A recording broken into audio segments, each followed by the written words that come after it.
ஜென்ரலாகவே சனியை பார்த்து நம்ம பயப்படவே தேவையில்லை. காரணம் என்னவென்றால் சனியை போல கொடுப்பவர் எவரும் இல்லை. சூரியனை கொஸ்டின் பண்ணுற ஒரே ஆள் அவர் ஒருத்தர் தான். இதில் இவங்களுக்கு ரொம்ப டெப்த்தாக போனீங்கன்னா இவங்களுக்குள்ளே இருக்கிற ஈகோ கிளாஸ் தான் எல்லாத்துக்குமே காரணம். ஃபார் எக்ஸாம்பிள், சூரியனுக்கு 2 மனைவிகள். முதல் மனைவிக்கு ஒரு குழந்தை, 2வது மனைவிக்கு ஒரு குழந்தை. இவர் யமன், இவர் சனி. இவங்க 2 பேருக்கும் ஒருத்தருக்கு ஒருத்தர் ஆகாது. இவரோட வேலை உயிரை பிடுங்கிறது, வேணும்னே இவரோட வேலை ஆயுள்காரகன், உயிரை வளர்த்துறது. இது 2மே இவங்களோட ஈகோ கிளாஷ். சூரியனுக்கு இவருக்கு அப்பாவை பிடிக்காது, ஏன்னா சூரியனுக்கு 2 பொண்டாட்டி.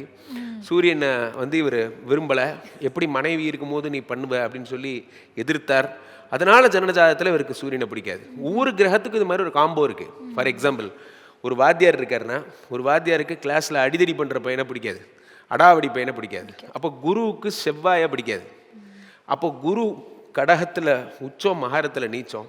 செவ்வாய் மகரத்தில் உச்சம், கடகத்தில் நீச்சம். வேணும்னே சனி வேணும்னே துலாத்தில் உச்சம், மேஷத்தில் நீச்சம். அதுக்கு அப்படி ஆப்போசிட்டில் இப்படி இது மாதிரி ஒரு பெரிய கதையை சொல்லலாம். ஒவ்வொருத்தருக்கும் ஒவ்வொரு கதை. இவர்கள் இண்டிவிஜுவல் கிரகங்களுடைய ஈகோ கிளாஷ் தான் நம்மளுடைய லைஃப்பை இவ்வளோ தூரம் டிஸ்ட்ராக்ட் பண்ணுற விஷயங்கள். அதில் சனி என்ன தான் அவர் மறைந்திருந்தாலும், அது என்னை பொறுத்தவரையில் சனி மறைஞ்சவங்க நேர்மையற்றவர்களாகவே கருதப்படுகிறார்கள்.